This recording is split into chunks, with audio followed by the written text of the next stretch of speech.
Praise the lord. ప్రభువైన యేసుక్రీస్తు నామంలో మీ అందరికీ శుభములు. మన యొక్క నూతన భాగంలో నుండి ఫిలిప్పీయులకు రాసిన పత్రిక 3వ అధ్యాయం 7వ వచనం. అయినను ఏవేవి నాకు లాభకరములై ఉండెనో వాటిని క్రీస్తు నిమిత్తం నష్టంగా ఎంచుకొంటిని. ఈ యొక్క వాక్యము రెండు విషయాల్ని పోల్చి చెప్తుంది. ఒకటేమో భూమి మీద బ్రతకడానికి, భూమి మీద ఉండడానికి లాభకరమైంది.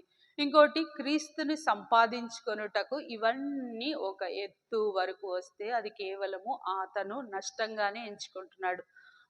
కొందరి బయోడేటాస్ కానీ రెజ్యూమేస్ చూసినప్పుడు వాళ్ళకున్న క్రెడెన్షియల్స్, వాళ్ళకున్న క్రెడిట్స్, వాళ్ళకున్న సక్సెస్ అన్నీ చాలా ఘనంగా చెప్తారు.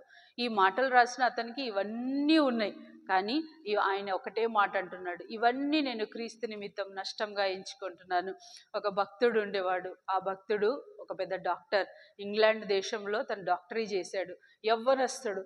ఆ యవనస్తుడుకున్న కోరిక ఏంటంటే ఆఫ్రికా దేశం వెళ్ళి దేవుని పరిచర్య చేయాలని. దాని కొరకు ఏదైనా చేయడానికి రెడీగా ఉన్నాడు. పెళ్లి చేశారు. మంచి యవనస్తుడు కాబట్టి మంచి అమ్మాయిని ఇచ్చి పెళ్లి చేశారు. ఆ అమ్మాయిని కూడా తీసుకొని వెళ్ళిపోయి అక్కడికి పోయి అక్కడ సేవ చేయాలని. వెనక వాళ్ళు చెప్తానే ఉన్నారు, అరే నువ్వు ఎక్కడికి పోదాం అనుకుంటున్నావు? ఆ దేశం పోతే దోమకాటికే చచ్చిపోతారా? ఒక నరమాంస భక్షకులు ఉన్నారా? అక్కడ మనుషులు సరి అయిన పద్ధతిలో లేనివారా? అంటే ఏదైనా నేను దేవుని కొరకు ముందుకు పోతా అని వెళ్ళిపోయిండు. ఆయన మామూలు వ్యక్తి కాదు. ఆయన డాక్టర్, ఇంగ్లాండ్లో చదివిన ఆయన.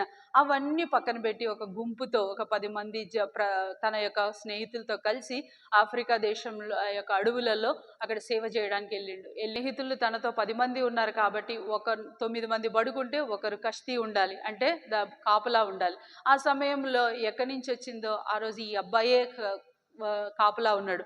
ఆ రోజు ఏమైందో ఏమో, సడన్ గా కన్ను రెప్ప పాటున సింహం వచ్చింది, కథం కొట్టి మీద పడేసింది. ఆయన చెయ్యి ఇక లేవలేని స్థితిలో పూర్తిగా భుజమంతా పీక్ అవతల పెట్టింది. ఆయన దగ్గర ఏమీ లేదు. ఈ చెయ్యి ఇక లేపలేని స్థితిలో ఉండిపోయిండు.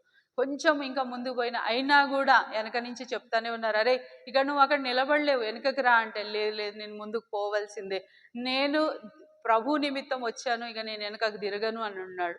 అని ఒకసారి నడుచుకుంటూ తను నడుస్తున్న మార్గంలో ఒక తుమ్మ చెట్టు, అంటే మన భాషలో తుమ్మ చెట్టు అనొచ్చు, అంటే ముళ్ళ కంప. ఆ కంపను ఈ చేయితో పక్కకు పెడతా ఉంటే అది వెనకకు పోయింది అని అనుకొని దాన్ని పక్కకు అనుకొని ముందుకు పోతున్న సమయంలో అది ఎంత ఫోర్స్ మీద అయితే తీసాడో మళ్ళొచ్చి ముందుకు వచ్చి కొట్టు పడేసింది. ఆ కన్ను గుడ్డు అంతా కారిపోయింది. ఒక కన్ను లేదు, ఒక భుజం మీద చేయి లేవలేని స్థితిలో ఉంటుంది. అయినా కూడా వెనకకు తిరగలే. ప్రభు నిమిత్తం ముందుకు పోవాలని అనుకున్నాడు. ఇంకా కొంచెం ముందు నడుచుకుంటా పోతుంటే ఆయన వేసిన అడుగు ఎక్కడ పడ్డదో తెలియదు, ఏ పురుగు బారిందో తెలియదు, ఏ ముళ్ళు గుచ్చుకుందో తెలియదు. కాళ్ళంతా చచ్చుబడిపోయిన తిమ్మిరెక్కిపోయింది. ఇక ఆయన జీవిత కాలంలో ఆ చెయ్యి లేపలేకపోయాడు. ఆ కన్ను గుడ్డు కారుతూనే ఉన్నది. ఆ కాళ్ళు ఎప్పుడు తిమ్మిరితోటే ఉండిపోయింది. అయినా కూడా వెనుకకు పోలేదు. మీకు తెలుసా, అయినా కూడా ఆ అవటితనంతో కూడా ఆయన 2500 మైళ్ళు నడుచుకుంటూ దేవుని సేవ చేసిండు. 13 దేశాలలో దేవుని సేవ చేస్తూనే ఉన్నాడు.